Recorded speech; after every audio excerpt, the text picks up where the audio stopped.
வைஷ்ணவி அம்பிகையின் கைகளிலிருந்து பிறந்தவள். விஷ்ணுவின் அம்சமாவாள். விஷ்ணுவின் பெண் அம்சமே வைஷ்ணவிதான்.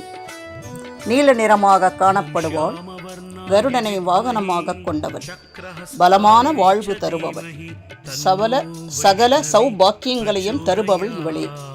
குறிப்பாக தங்கம் அளவின்றி சேர்வதற்கு இவளை கண்டிப்பாக வணங்க வேண்டும். 6 கரங்களை கொண்டவள்.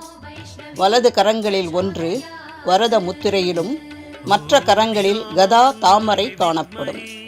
இடது கரங்களில் 1 அபய முத்திரையிலும் மற்ற கரங்களில் சங்கு சக்கரம் ஏந்தியும் காணப்படுவாள். அழகிய கண்களையும் முகத்தையும் மார்பையும் கொண்டவள். மஞ்சள் ஆடை அணிந்திருப்பாள். கருடனை வாகனமாகவும் கொடியாகவும் கொண்டிருப்பாள். விஷ்ணுவைப் போன்றே அருள் புரியும் தாமரை கண்களை கொண்டவள்.